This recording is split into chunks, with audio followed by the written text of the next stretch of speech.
This is 5 in 10 from Skywatch TV. That's 5 topics in about 10 minutes. For January 4th, 2024, I'm Derek Gilbert. Topic number 5 today, Iran. More than 100 people killed in 2 explosions Wednesday in Iran, both taking place within about half a mile of the gravesite of slain military commander Qasem Soleimani. People were making pilgrimage to his gravesite to mark the 4th anniversary of his death. The 2 blasts taking place about 20 minutes apart, being described by Iran's government as terrorism. This came again 4 years to the day after Soleimani died January 3rd of 2020 as his motorcade left Baghdad International Airport in Iraq. The U.S. airstrike ordered by then-President Donald Trump, probably coordinated with Israeli intelligence. Iran blamed the United States for the strike. President Trump took credit for it. And since then, Iran-backed militia groups have been firing missiles on a regular basis into U.S. bases in Iraq, injuring U.S. soldiers. We don't hear much about that in the corporate media here, but our soldiers in Iraq under regular rocket fire from Iran-backed groups there. And the Iranian government has said that whoever's responsible for this terror attack in Iran will pay a price. This is just raising tension in an area that is already on high alert because of the ongoing Israel-Hamas war, essentially a proxy war between Israel and Iran already. Speaking of Israel, topic number 4, the Supreme Court in Israel struck down the first and most moderate of the reforms put forward by Benjamin Netanyahu's government. This was a close vote, 8-7.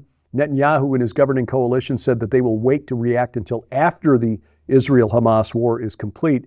Israel's judiciary is the most powerful in the world. It has power that we here in the United States would not dream of giving to the Supreme Court.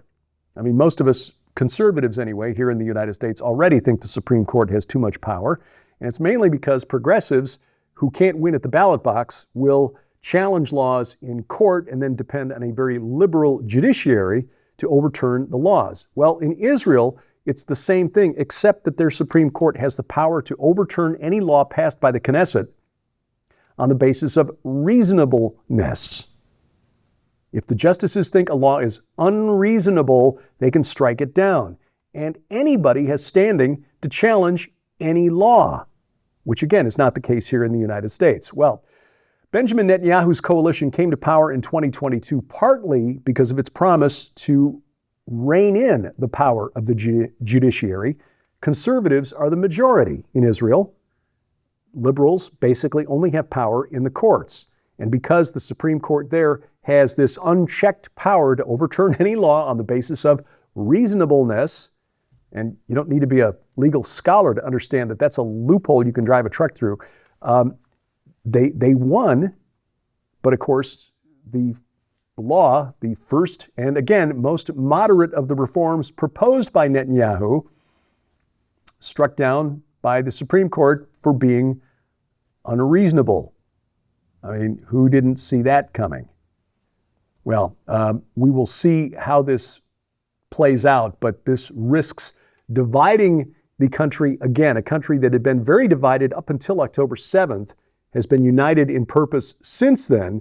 And in the middle of an existential war, the Supreme Court in Israel decides to drive a wedge between conservatives and liberals again. Topic number 3, the border. Speaking of existential threats, Real America's Voice host Ben Bergquam published a video on the social media platform X, formerly Twitter, that shows a guerrilla camp on the southern border. This is operated by radical progressive groups, non-government organizations, or NGOs, basically aiding the illegal migrant surge, which is being run by the cartels on the Mexican side of the border. And last week, a separate report by a new investigative journalism website called Muckraker revealed a network of non-government organizations, or NGOs, who are playing a very powerful role in coordinating the movement of illegals through Mexico to the southern border and getting them across the border. Muckraker obtained a number of maps, which are being handed out by NGOs in Central and South America, that show migrants exactly how to get from point A to point B being the border between Mexico and the United States. Now, these maps are rarely reported on by the corporate media because most of the migrants throw them away or lose them during their travels. Muckraker got the maps directly from the NGOs by going to their places, their offices in Central and South America. One map is from an NGO called Amigos del Tren, which means Friends of the Train.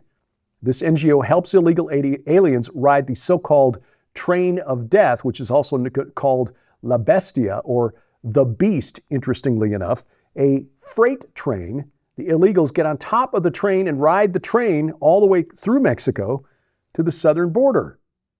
The front of the map, this is top left here, front of the map shows the train routes across Mexico. On the back side of the map lists hostels, places where they can stay for the night safely.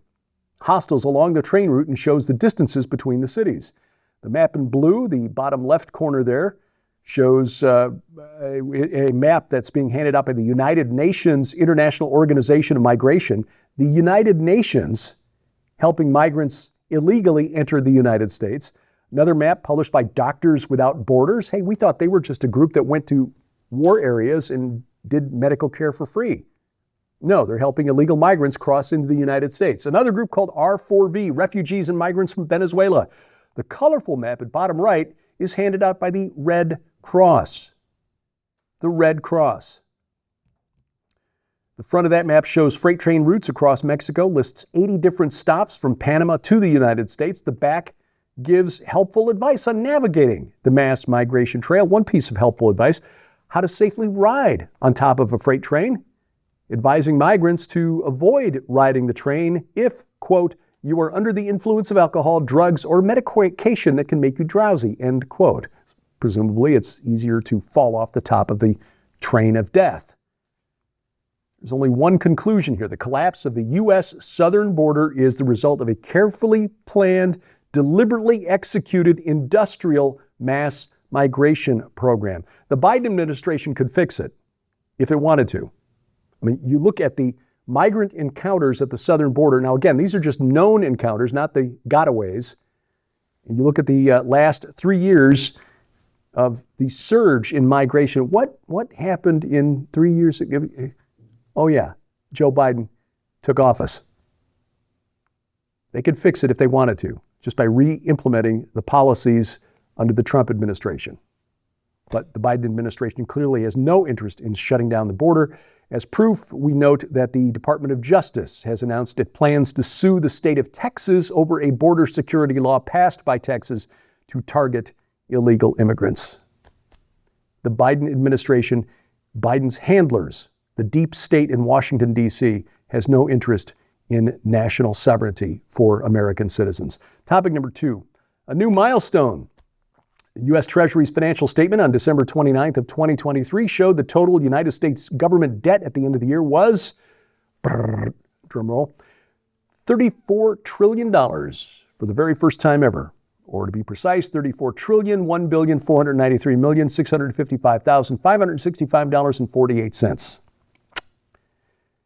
Just to give some context to that number, the U.S. debt has increased by $1 trillion in the past 90 days, $2 trillion in the past 6 months, $4 trillion in the past 2 years, and $11 trillion over the past 4 years. So this is not a Democrat or Republican problem. As you can see, the chart there probably should have stretched out that graph to make it a little easier to see. But anyway, the point is you see the number continues to rise. The gross domestic product increase, the surge in the third quarter, as they talk about how great the economy did in the third quarter here in the United States, grew at a 4.9% annualized rate, which is certainly not a recessionary type number. The U.S. budget deficit at the same time, that GDP increased by $547 billion. The debt budget deficit increased by $622 billion, which tells you exactly where all that economic growth came from. It was all put on the credit card. It was all financed. It was all debt. And that number is going to continue to increase. We are heading into uncharted territory right now in the United States. Our national deficit is 98% of gross domestic product. By the year 2050, if we continue as projected by the Congressional Budget Office, by 2050, within 25 years, federal debt will be 250% of gross domestic product. At this point, we are just polishing the brass on the Titanic and waiting for the inevitable iceberg. Get yourself out of debt as much as you possibly can before then. Coming up, New Year's Eve in France. Fiery, but mostly peaceful. And they call that a win. That's next on 5 and 10. We want to make sure that you're aware of the largest giveaway of the year in the We Are Legion Grand Collection. When you order the We Are Legion Grand Collection from SkywatchTVStore.com, you'll receive We Are Legion for We Are Many, Dominions, Cosmo Craters, and Washington, D.C. Unmasking the Ancient Riddle of the Hebrew Year 5785 and the Eminent Destiny of America by best-selling author Dr. Thomas Horn. Divided We Stand, the globalist scheme for a one-world government by Lieutenant Colonel Robert McGinnis, and The Prince of the Power of the Air and the Last Days, Satanology, History, Prophecy, and Technology by Jeffrey W. Martis. But we're just getting started. This must-have collection also includes the breathtaking 2-hour documentary, The Secret Destiny of America, on DVD, featuring Dr. Thomas Horn as he reveals who the God on America's Great Seal and U.S. $1 bill really is, why 72 pentagrams in the Capitol Dome are used to control the ancient Cosmo Craters who rule the nations, the coming incarnation of Antichrist, and much, much more. But that's not all. With the holidays just around the corner, now's your chance to save big and receive solid bonus merchandise absolutely free. Because also included in the We Are Legion Grand Collection are any number of brand new, super quality, overstock gift books, DVDs, or audio sets to add to your library or to give away as gifts this coming holiday season. Sold separately, these items hold a retail value of nearly $150. Yours now for your donation of only $35 plus shipping and handling, so act quickly. You can scan the QR code on your screen using the camera app on your phone for instant access to this special opportunity. This is the largest giveaway of the year, just in time for the holiday gift-giving season, and is available only while supplies last, so don't delay. Visit us at skywatchtvstore.com or call 1-844-750-4985 and ask for the We Are Legion Grand Collection now. Item number 1 today in France. This is what a peaceful New Year's Eve looks like in France in 2024. Apparently, French authorities calling New Year's Eve a success for having a calm night because only 745 vehicles were set on fire and fewer than 400 people were arrested. That's a win in modern-day France. The country was on high alert for violence with tensions across Europe due to the outbreak of war between Israel and Hamas, and of course the surge in migrants coming in from Asia and North Africa. So to deter terror attacks, France mobilized about 100,000 police officers and soldiers just in Paris for New Year's Eve. They introduced a 12:30 a.m. curfew. New Year's Eve, 30 minutes, get out of here, go home. Cut off the sale of alcohol in certain areas, imposed police searches for those wanting to enter certain areas to make sure there were no knives, guns, and so forth. And Interior Minister Gerald Darmanin proclaimed on Monday, New Year's Day, that the start of 2024 was calm by French standards, saying, quote, vehicle fires are down by 10%, as are mortar fire against law enforcement, which is down by 80%, end quote. Mortar fire against law enforcement down 80%. Mortar fire against police. Again, the French are calling this a win. 2024 is going to be an interesting ride. Well, this week on Skywatch TV, we start out the new year remembering Dr. Tom Horn, called home to be by the Lord back in October, as you know. The Horn family sits down to talk about Tom, his memory, their memories of him and his legacy, and you can watch that program right now. Our broadcast schedule for the over-the-air program, skywatchtv.com/channels. That's where you'll find the list of stations and networks, dates and times. You can also watch it now on Roku or Apple TV if you've got the Skywatch TV channel for your set-top box. Catch it at the new YouTube channel for the main Skywatch TV program, youtube.com /Skywatch TV now. Rumble.com /Skywatch TV also has all of our video content.